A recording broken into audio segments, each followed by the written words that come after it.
बच्चों, आज हमारी अनुपात समानुपात की आखिरी क्लास है। हमारा चैप्टर कंप्लीट हो जाएगा। ये हमारी तीसरी क्लास है और कल से फिर हम करेंगे प्रतिशत। ठीक है ना।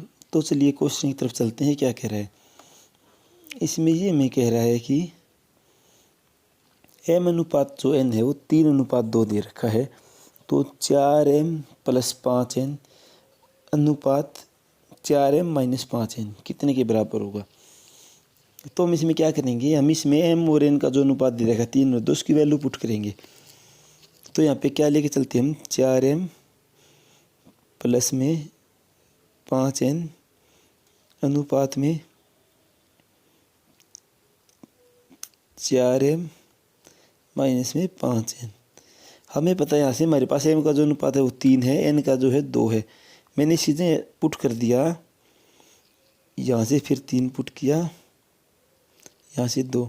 हमें पता है m गुना 4 गुना m है। तो m की जगह मैं 3 करूँगा तो क्या जाएगा, 4 गुना 3 हो जाएगा। यहाँ पे 5 गुना 2, इसी प्रकार से 4 गुना 3 और 5 गुना 2। अब हम इसको सोल्व करते हैं आगे। 4 तिये 12, ठीक है ना, प्लस 5 दूनी 10 अनुपात में 4 तिये 12 माइनस में 5 दूनी 10। यहाँ से हमारा आ गया 22 अनुपात 2। कटता है तो हम इसको काट देते हैं। ये 2 से कट रहा है, 2 एकम 2 और ये 11 पे। तो यहाँ से हमारा जो आंसर वो क्या गया, 11:1। हमारा इस क्वेश्चन का आंसर आ गया पहले वाले का। अब इसने हमें एक क्वेश्चन और दिया है, हम उस क्वेश्चन की तरफ बढ़ते हैं और एक बार और ऐसा ही क्वेश्चन से मैं आपको समझाऊंगा ताकि आपको अच्छे से समझ में आ जाए। ये अगले क्वेश्चन में क्या दे रहा है, वही बात है। 5:n जो है वो बराबर है 4:3 के। तो 6m प्लस में 5n अनुपात 7m माइनस में 5n किसके बराबर होगा? तो चलिए हम चलते हैं क्वेश्चन की तरफ।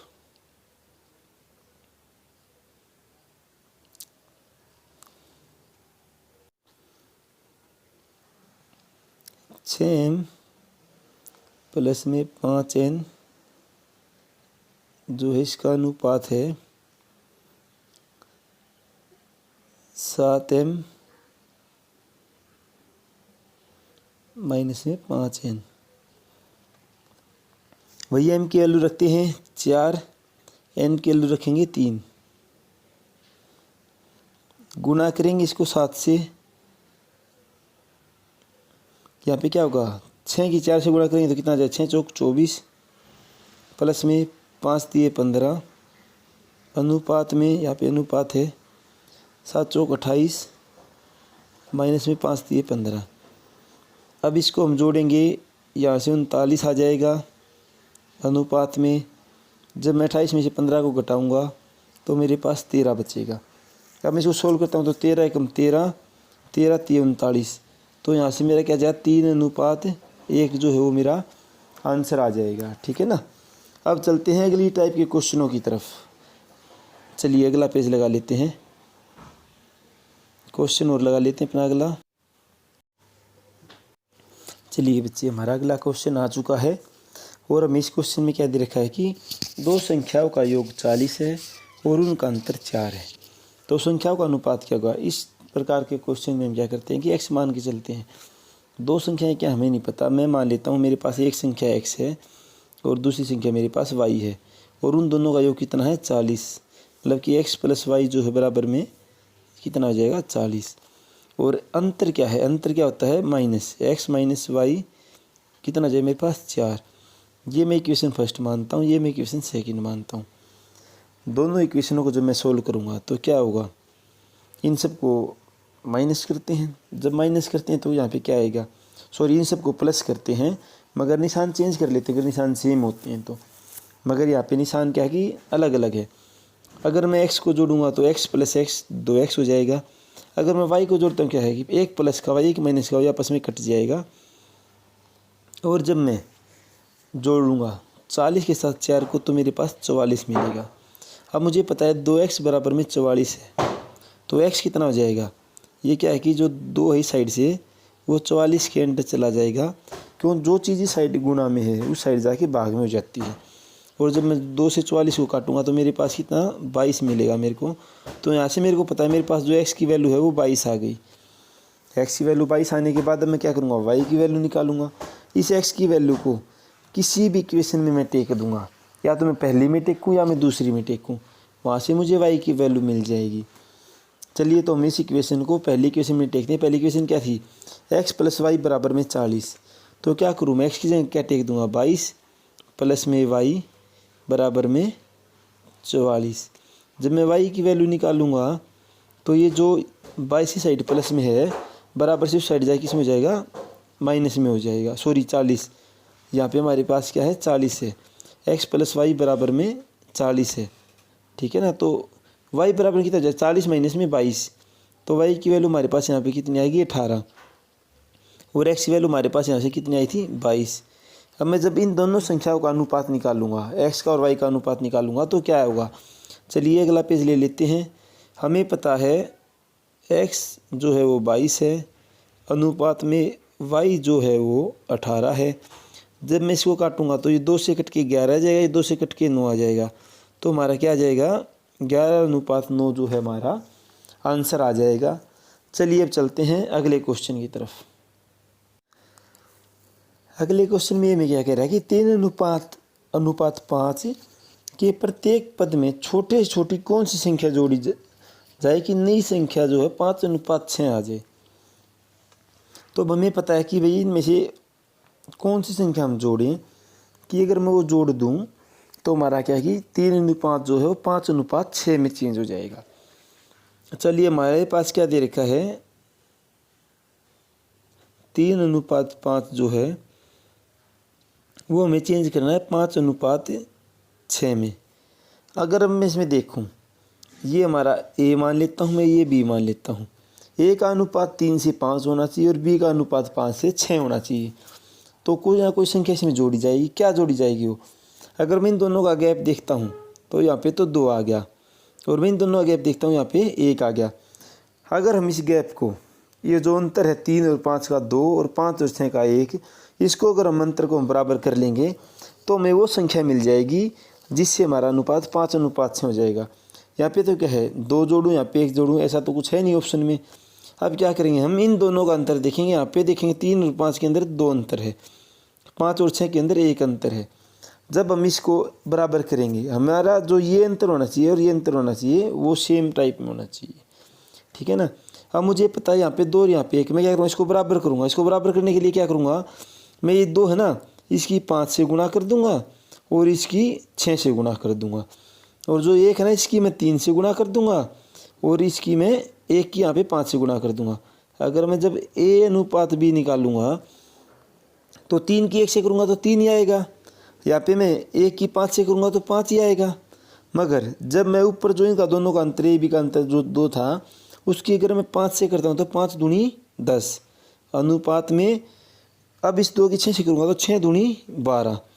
अब मैं यहाँ पे क्या देखता हूँ, 3 और 10 में जो अंतर है वो 7 का अंतर आ गया, और यहाँ पे 5 और 12 का जो डिफरेंस है वो भी 7 आ गया।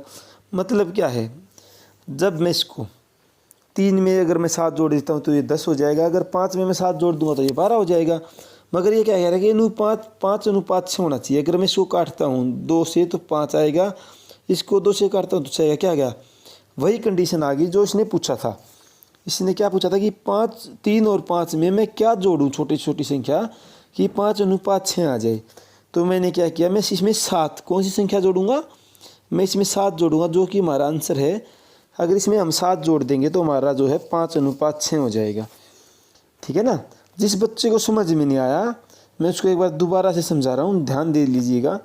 हमने क्या किया था, हमने ए को 3 और बी को 5 माना था। तो हमें पता है कि हमारा अनुपात हमें 5 और 6 लेके आना है। अब हम क्या देखेंगे, हमने देखा कि यहाँ पे तो भाई 2 संख्या जुड़े तो 5 आए, वहाँ पे 1 जुड़े तो 6 आए। ऐसा तो हो नहीं सकता कि जो है संख्या अलग अलग जोड़ी जाए, एक ही संख्या तो जुड़ सकती है। तो इसके लिए हमने क्या किया, हमने ए और बी का अंतर देखा। पहले हमारा अंतर क्या था और बाद में हमारा अंतर क्या है। पहले हमारा अंतर में मिला 2, ये जो 2 मिला, और बाद में मिला 1।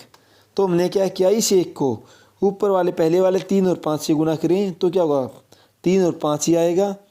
यहाँ से जब 1 की 3 से गुणा करूँगा तो 3 आएगा, 1 की 5 से गुणा करूँगा तो 5 आएगा। मगर ऊपर वाला अंतर क्या था, 2 था। अगर मैं 2 को 5 से गुणा करूँ तो कितना आ जाएगा 10, और 2 को मैं 6 से गुणा करूँ तो कितना आ जाएगा 12।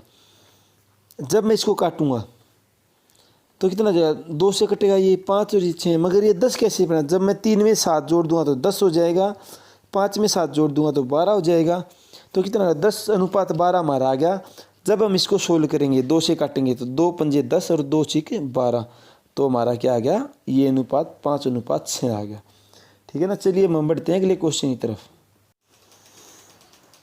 ये में इस क्वेश्चन में क्या कह रहा है कि 2 कारों की गति का अनुपात 5:6 है, तदनुसार समान दूरी तक जाने में लगने वाले समय का अनुपात क्या होगा। क्या होता है कि गति और समय का अनुपात हमेशा एक दूसरे का उल्टा होता है। तो ये क्वेश्चन तो बिल्कुल सिंपल है।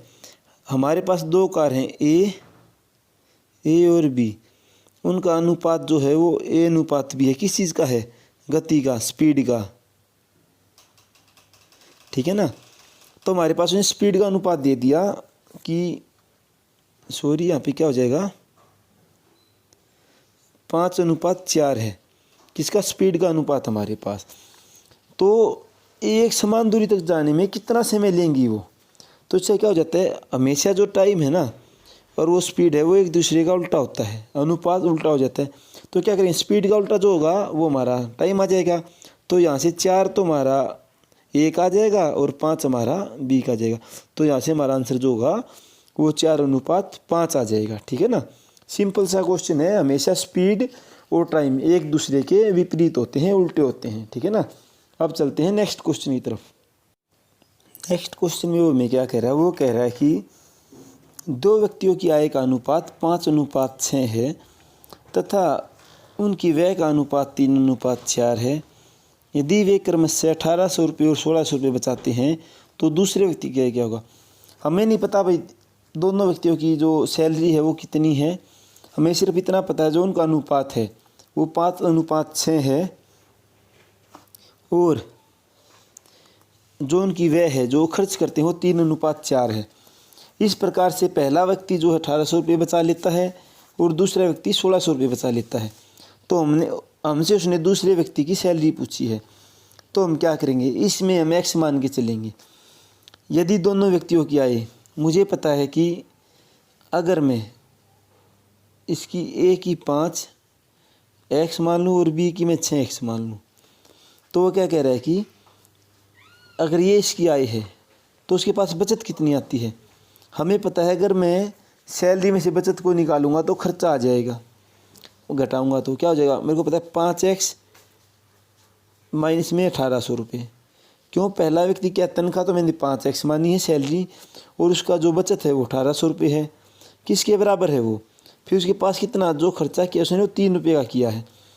अब दूसरे व्यक्ति के पास 6x तो उसकी सैलरी आई, 1600 रुपये उसने बचा लिए, और उसके पास कितने रुपये खर्च हो गए, उसने 4 रुपये खर्च भी कर दिए उसने। अब मैं यहाँ से क्या करूँगा, क्रॉस मल्टीप्लाई करूँगा, और जब मैं यहाँ से क्रॉस मल्टीप्लाई करूँगा तो मेरे पास 5 चौके 20, यहाँ से 20x प्लस में 0 0 8 चौक 32 का 2 का असला 3 4 1 4 और 3 7 7200 रुपये मेरे पास क्या जाएगा। यहाँ से मेरे पास आया 20 प्लस में 7200 रुपये, और मैं इसकी गुणा करता हूँ तो मेरे पास यहाँ से आया 18x माइनस में, सॉरी यहाँ पे भी माइनस आएगा अपना 0 0 18 37 18 1 हासिल का 3 3 1 6, यहाँ से 4800। अब मुझे यहाँ से क्या है कि 2 चीज़ें मिल गई, 20x माइनस 7200 और जो है कि अपना 18x प्लस 4800 रुपये। जब मैं इसकी यहाँ पे मल्टीप्लाई करूँगा ये सारी चीज़ें तो यहाँ पे आएंगी, और इसकी जब मल्टीप्लाई करूँगा ये सारी चीज़ें इस साइड आएंगी। तो ये बराबर क्या होगा, 20x माइनस 7200 बराबर आ गया 18x माइनस 4800। अब हम अगले पेज की तरफ चलते हैं। हमारा क्या था, 20x माइनस 7200 रुपये और 18x माइनस कितना था, पीछे देखते हैं 4800 रुपये। ठीक है ना। यहाँ से हमारे पास अगर मैं क्या करूँगा, अगर मैं x का मान निकाल लूँगा तो अगर 18 को इस साइड लेके आऊँगा, जब 20x माइनस 1800, 20x माइनस में 18x बराबर में 4800 किस चीज़ का, माइनस का है, और ये माइनस से साइड क्या जाएगा, प्लस में हो जाएगा 7200 रुपये। ठीक है ना। अब मैं इसे सोल्व करूँगा, जब 20x में से मैं 18x घटाऊँगा तो मेरे पास 2x बच गया बराबर में। जब मैं 7200 प्लस का है 4800 माइनस से क्या करेंगे, बड़े में से छोटा घटेगा।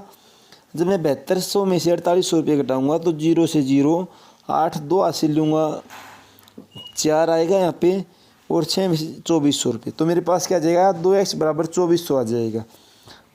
ठीक है ना। अब मैं यहाँ से x की वैल्यू निकालूँगा तो क्या होगा, x की उस साइड क्या है 2400 रुपये है, यहाँ पे क्या है 2x है। जब मैं 2 को यहाँ से x के इक्वल टू से उधर ले जाऊँगा तो क्या हो जाएगा, इस साइड आके वो भाग में हो जाएगा। तो जब मैं 2400 को 2 से काटूँगा तो मेरे पास क्या आ जाएगा, 1200 आ जाएगा। तो यहाँ से मेरे पास x का मान कितना आ गया, 1200 रुपये। मुझे पता है कि x की जो वैल्यू है वो 1200 रुपये है। ठीक है। अब वो मेरे से क्या पूछ रहा है, वो मेरे से पूछ रहा है कि दूसरे व्यक्ति की। अब यहाँ पे देखते हैं क्या पूछा कि दूसरे व्यक्ति की आई, क्या थी दूसरे व्यक्ति की आई, 6x थी। ठीक है ना। हमारे पास 6, हमें नहीं पता x कितना था, अब हमारे पास x की वैल्यू आ गई है और 6x उसकी आई थी। तो क्या करूँगा, x की वैल्यू कितनी है, 1200 है, तो क्या हो जाएगा, 6x थी ना उसकी, तो x की जगह मैं क्या रखूँगा, 1200, मतलब क्या हो जाएगा 6 गुणा में 1200, तो कितना जाएगा, 12 6 72, 7200 रुपये क्या होगा हमारा आंसर आएगा। दूसरे व्यक्ति की जो सैलरी है, तनख्वाह है, वो हमारे पास कितनी आएगी, 7200 रुपये। अगर वो हमसे पूछ रहे पहले व्यक्ति की, तो पहले कितना था, 5x थी, तो हम क्या करेंगे, जो ये 1200x की वैल्यू हो 5x की रख देंगे। अगर मैं 5 को 1200 से गुणा करूँ कितना जाए, 12 पंजे 60, तो 6000 रुपये। पहले व्यक्ति कितनी आ जाएगी, 6000 रुपये, और दूसरे व्यक्ति की 7200 रुपये। हमारा अनुपात समानुपात का चैप्टर कंप्लीट हो चुका है। किसी भी बच्चे के डाउट हैं तो मुझे मैसेज कर सकता है। मैं वीडियो के लास्ट में अपना फ़ोन नंबर, व्हाट्सअप नंबर आप लोगों को दे दूंगा, मेल आईडी दे दूंगा, यूट्यूब चैनल दे दूंगा, आप वहाँ पे संपर्क कर सकते हैं। ठीक है ना। अब चलेंगे कल हम करेंगे प्रतिशत का चैप्टर।